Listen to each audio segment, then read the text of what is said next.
Hello, my name is Robin Barry and you're all very welcome to Talking Trees. Talking Trees is being brought to you on behalf of Meath County Council Library Service as part of Earth Day 2021. Today we're going to be looking at some different types of native species of Irish trees that have been here since the thawing of the last ice age. The last ice age was here in Ireland over 15,000 years ago. So the native trees that are here today have been around for the last 12 to 14,000 years. And when we call native trees, we mean they came here on their own accord, either by the help of animals or by birds, without the influence of humans. So I'm going to take you on a journey of our native trees and explain to you how they came about. After the thawing of the last ice age, as the ice melted, the sea levels rose, Ireland became separated from Britain and the mainland Europe. And then of course we had our own species of trees here in Ireland then, growing away and developing our woodlands as time went on. So come with me on a journey and we're going to explore some of these native species of trees.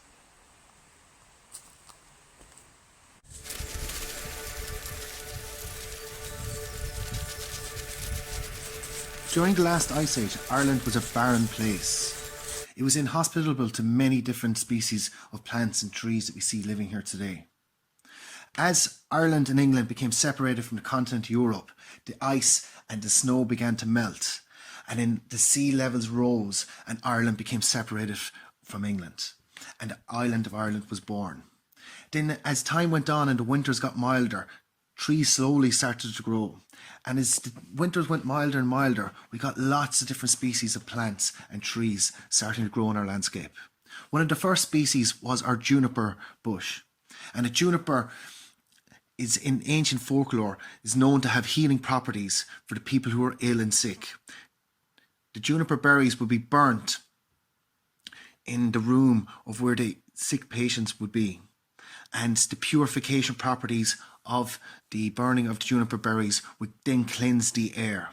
It's also known for getting rid of evil spirits from the house. And then as time went on, we had the establishment of the birch tree.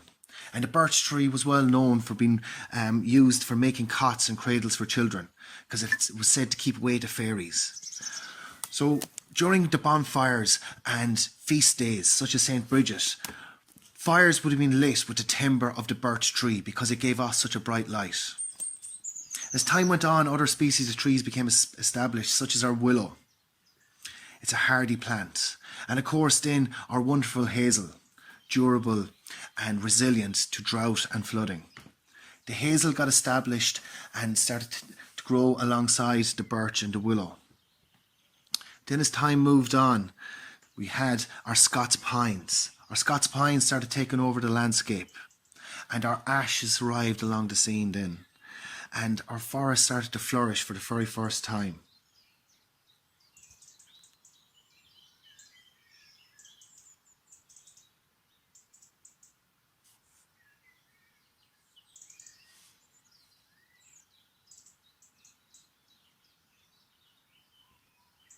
As our birch and our hazel and our willow trees grew, competition then sat in from other trees, such as our alder. Our ashes began to grow more prevalent, and then along came our oaks and our elms. And as these bigger species of trees grew, they outcompeted the other species. And we can see our willow here. And the willow is very important in the springtime because it produces lots of pollen on its catkins. And of course then the honeybees and the bumblebees are then attracted to those catkins to gather up that healthy pollen so they can bring it back to the hive and feed their larvae young. So the willow has been on the Irish landscape for a long, long time. We've up in 15 different species of willow throughout Ireland. And it's a well-known, durable plant that's resilient to different types of weather. And it's also been associated with health benefits as well. And long ago, if people suffered from depression or if they had headaches, they would sit by a willow tree, and the willow tree would clear the head and replenish the soul. So it's known for its healing properties and its spiritual folklore.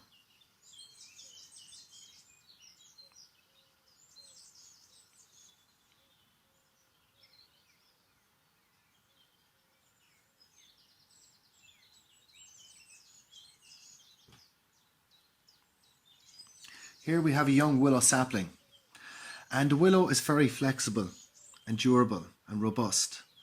And lots of different types of baskets would have been made from the willow in the past, as well as fishing baskets for trapping fish and eels. Also baskets then for carrying the turf. Here we have some food baskets. And depending on what part of Ireland you're in, we would have traditional different designs of baskets for that local area, and also for different items of food. Some would be for vegetables and fruits, others would be for salad and breads. And as you can see here, all the willow was weaved in different ways. Some was peeled, and some willow was weaved with its peel still on the skin of the rod. Also, lots of the children's toys were made from willow in the past. So the willow tree is synonymous with its good health properties for humans, and it's known to protect you from any mental stress or any strain that you may have. If you sit by the willow, it's supposed to cleanse your soul. Hazel tree, and it's starting to bud its leaves currently, and the catkins have now fallen from the hazel tree.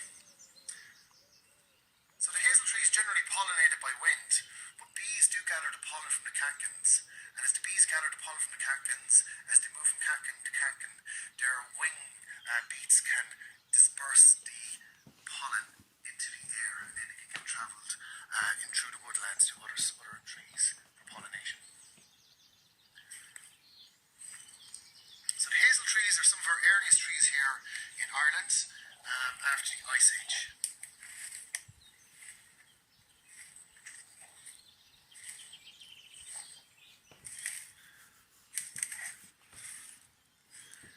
And of course then later in the autumn, the hazel trees will produce hazelnuts.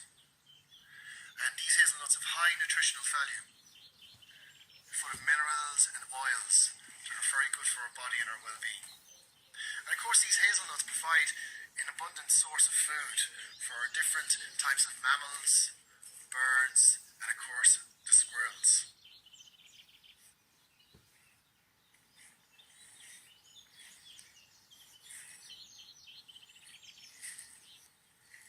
Some hazel trees can grow tall, depending on the availability of light and soil.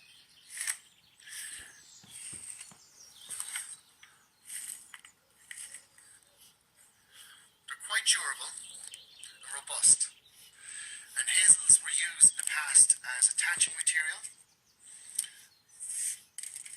for holding the reed or the scotch grass or the straw to the roof of the cottage.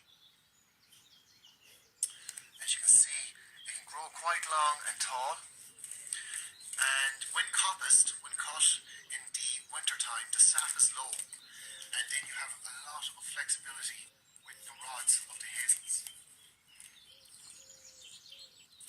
And baskets have been made from the hazels, and baskets used to be made so the turf could be carried by donkeys from the bogs if willow was not available. Here we have our blackthorn. And our blackthorn produces a lovely milky white flower in the springtime. And then later in the autumn, these flowers will then produce snowberries. These snowberries can be eaten. Jam can be made from them, delicious jam. And also slow wine can be produced from snowberries. In the springtime, the thorns of the blackthorn have microscopic bacteria, fungi, on the tips of the thorns. So if prodded, particularly during the springtime, it can lead to serious infection and poisoning of the blood. So it's vital that the thorn is removed and disinfected the area if one is pricked by the thorn. Because left untreated,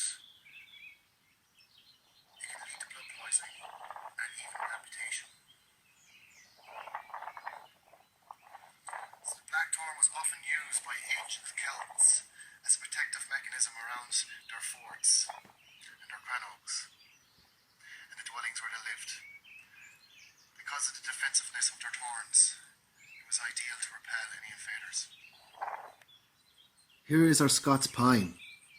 It's one of the first coniferous trees we had in Ireland, along with the yew and the juniper. These are three native conifer trees.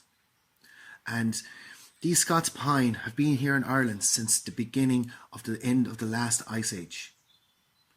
And there are two places in Clare that the original species of Scots Pine still resides today. Here we have our magnificent ash. And the ash is a truly tremendous tree. And the ash started establishing itself in the landscape after the Scots Pine was established. And the ash long ago was used for weapons, for handles for spades and forks and shovels. Also, it'd be used as arrows for making timber, or arrow wood for shooting arrows. So the ash is the most prevalent tree we have in the Irish landscape. Here we have some Irish oak, the sessile species, native Irish oak. And the oak is one of the most proud and prolific trees once it's established. It's big and strong and durable. And lots of our ships and galleon ships in the past and boats were made from oak timber. Lots of our dwellings were also built from oak because of the durability of it and its longevity of life. It would last for 200 or 300 years in some buildings. So oak is really great for biodiversity. It's a huge habitat area for lots of different insects. The holly tree is an evergreen tree, which means it bears its leaves all year round. Because of its thistly leaf, it provides great protection for birds that like to nest amongst the ivy in the holly tree. And of course then in winter time, the holly bears lovely red holly berries. And these are full of minerals and vitamin C and nutrients to keep the birds thriving through the winter.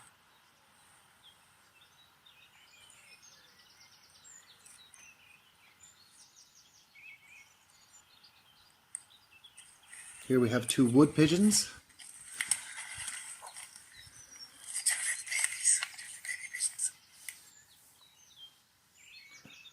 Also in Irish folklore, the holly was synonymous with wizards and warlocks and druids. They would have used the holly as a staff wood because the holly is renowned for holding powers, and often it attracts lightning as well. So holly tree was the choice of staff for wizards, warlocks and druids.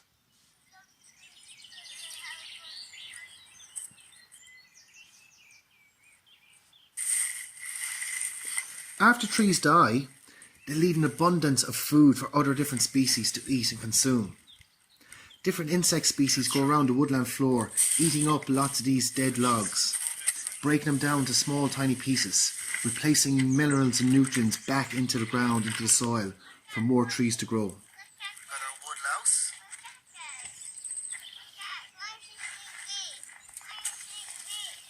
We have a slug. We also have a millipede. We have a centipede. We have two more slugs.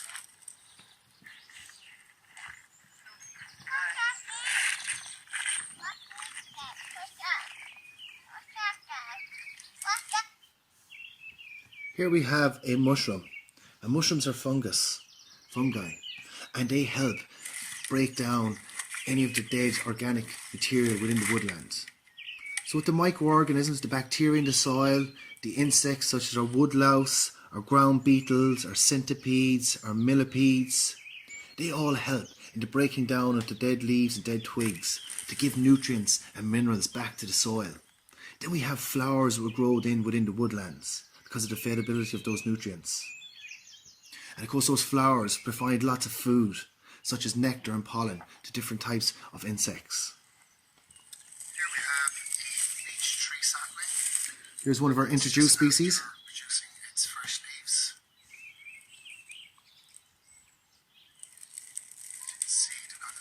tips towards the end of each leaf on the serrated edge.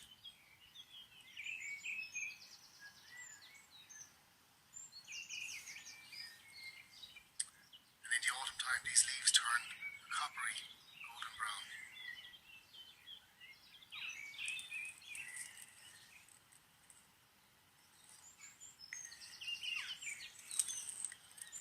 Although beech is an introduced species of tree to Ireland, it has formed an important part of the landscape over the last couple of hundred years.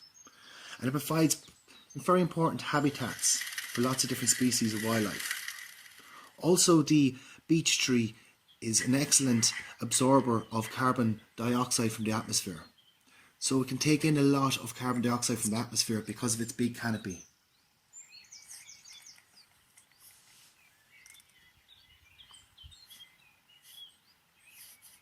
Here we have a little red squirrel. Bats often live in trees that are hollowed out. In trees with bigger hollows, we often find different bird species. In some cases, we find owls, particularly the barn owl.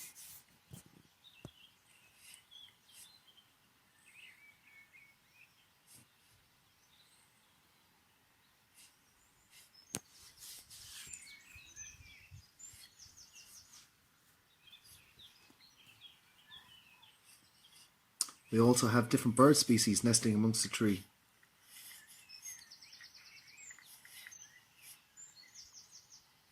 The beech tree is a big, majestic tree. And we have 3 different species of owls in Ireland. We have our long-eared owl, our short-eared owl, and also our barn owl. So woodlands provide really important habitats for these bird species. Here you can see some woodworm and insects burrowing their way into the tree. So although the tree timber may be dying, it provides a lot of life for other insects, creatures within the woodland.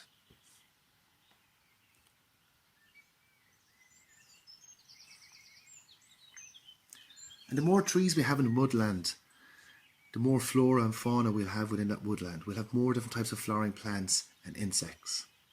So when we have our native Irish trees in around the woodland, such as our broadleaf trees, they're very important.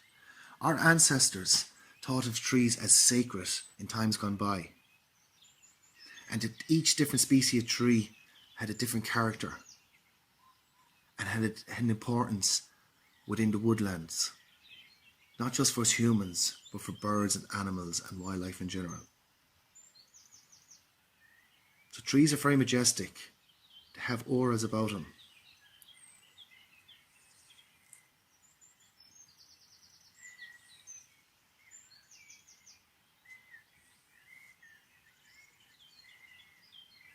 Some of these trees are up on 200 years old. And we have our crabapple, or wild crabapple, very important. It makes lovely apple tart, the apples from the crabapple, once boiled. Then of course we've got lots of different animals and wildlife that love eating the trees and the shrubs in around the woodland, like our deer and our goats. Here we have our hawthorn tree, also known as the whitethorn tree. And the leaves have just begun to be bared on the branches. And later in the spring, into May, we shall have beautiful white flowers, the hawthorn flowers on the whitethorn tree. And then later in the autumn, those whitethorn trees will be pollinated, and the flowers will then be produced red hawberries. And those hawberries are very good for our health, very good for our blood pressure and our heart, and also you can make jam from them. And they are adored and loved by many different bird species. The hawthorn tree is also known as the fairy tree, and it's believed to have connections with the underworld, and that the fairies use it as a portal between this world and the underworld. As we can see with the hawthorn tree, the leaves have been borne on the branches. However, the blackthorn has yet to produce its leaves, although its flowers have been produced.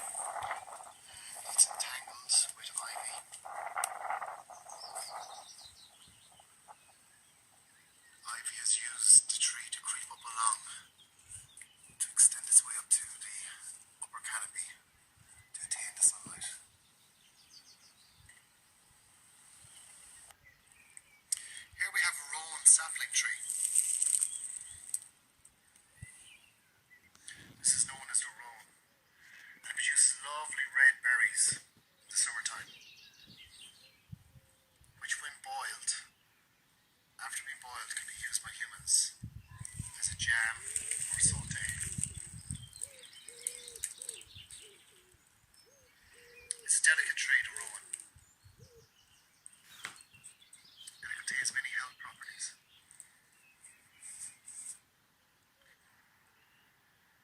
Here we have our yew tree, one of our three conifer trees that's native to Ireland.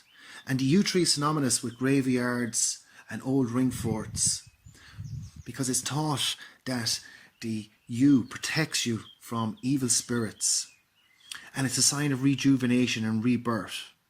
Even a dying yew tree can have its drooping branches re-root back into the ground so it can keep on living. And the yew tree was used and utilised for making longbows in times gone past because of its flexibility. Although the yew berries are poisonous and working with the wood is quite dangerous.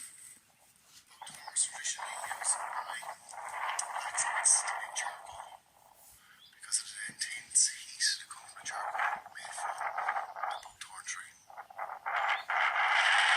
Sometimes it was only the blacksmiths who would have been allowed to coppice and fell the buckthorn trees in the forests. This is the spindle tree, right next to the buckthorn.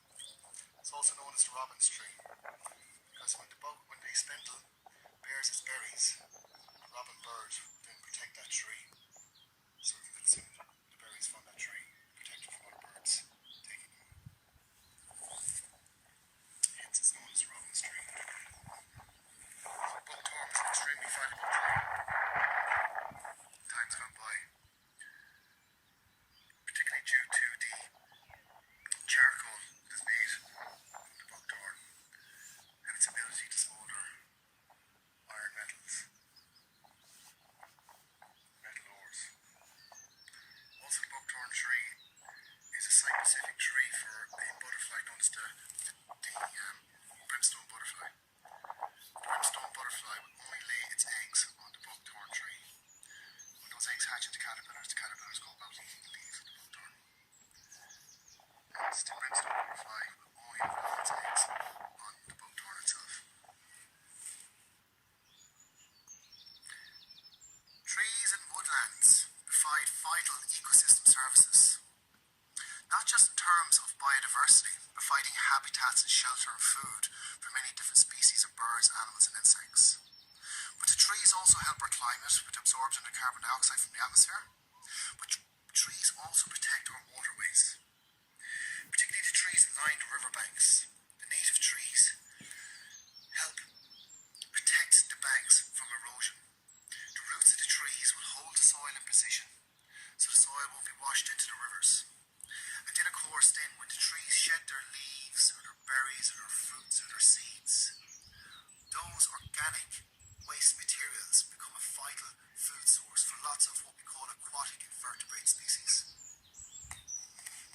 Those invertebrate species, those aquatic invertebrates, those insects that live in the water, they will eat up all the dead twigs and leaves and seeds, and they will break it down naturally into the water environment. So trees help protect the rivers from erosion, because if too much soil gets eroded from the river bank into the water, that soil will then provide food for microorganisms, bacteria within the water. Then that bacteria will consume that organic waste matter, and it will also start using up lots of the dissolved oxygen within the water. Because of the availability of the food, the microorganisms will then increase. And as those numbers of microorganisms increase within the water, because of the availability of organic waste washed off the land and the riverbanks, then those microorganisms will deoxygenate the water, will lower the oxygen in the water. And then of course the aquatic insects that live in the water will then suffocate. And the fish species will also suffocate. And we will end up losing the biodiversity of the rivers.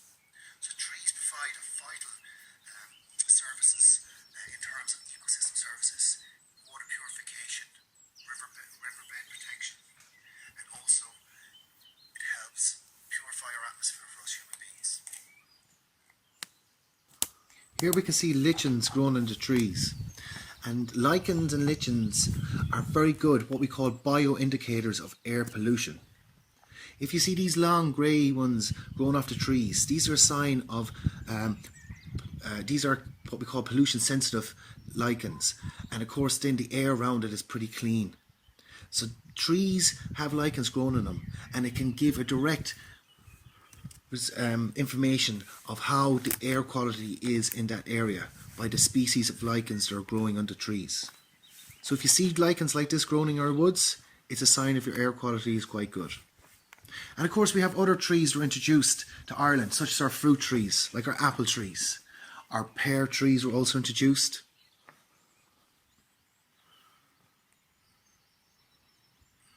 Along with our cherries. So trees provide lots of different types of food for us human beings. So they're vital all round for our well-being.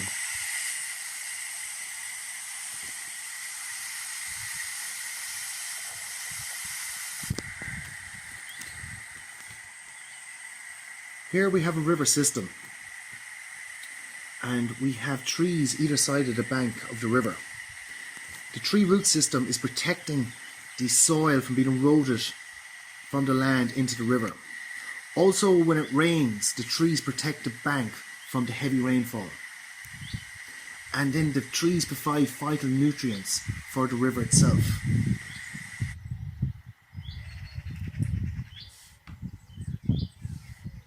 And here is an introduced species. Horse chestnut has been introduced to Ireland over the last couple of hundred years. But it's a beneficial tree and it helps nature. It's a broad leaf deciduous tree. And of course, it also captures lots of carbon dioxide from the atmosphere. So these are very beneficial for us. Trees is untidy, and shrubs like hawthorn and blackthorn. But these trees give vital protection and shelter to lots of different bird species and animals. And they also provide an abundance of food through the snowberries and huckleberries. So if someone thinks an area looks untidy, you should think twice. Perhaps if it's cleared and the creatures return, they may think it looks like a desert because there is no habitat for them to live. So we should always think twice before we cut a tree. And if we do have to cut a tree, we should plant tree more in a location close by or somewhere else within the local area. So we're replacing the habitats that we've taken. And of course by planting trees, we're also helping the environment and the climate. So we're very lucky here in Ireland. We've got lots of hedgerows, stone walls and ditches. And we call these hedgerows, stone walls and ditches wildlife corridors because so many of our animals and birds walk up and down between them. But unfortunately, lots of our hedgerows around Ireland are now starting to get cut. And if you overcut our hedgerows, you're decreasing the habitat of that area and you're reducing the amount of flowering plants within the hedgerow. So there's less nectar and pollen. Also then, there is less berries and fruits on those hedgerows in the autumn time. So it's very important we try and protect our hedgerows. And if we do need to cut a hedgerow for safety reasons, that's very important. But in general, if we can, we should try and leave as much of our hedgerows in totality as possible without capping the tops of them off. Because if we cap all the tops of our hedgerows, we lose lots of fruits that are beneficial for our wildlife, particularly in the autumn and the winter time when they very much so need it. So it's really important we look after our wildlife corridors, try and protect our hedgerows, our stone walls and our ditches. Now it's really important we look after trees, and sometimes they need a helping hand. But they're very durable and they can survive just about anywhere. So it's important we try and protect our trees and respect them because we need them for nature.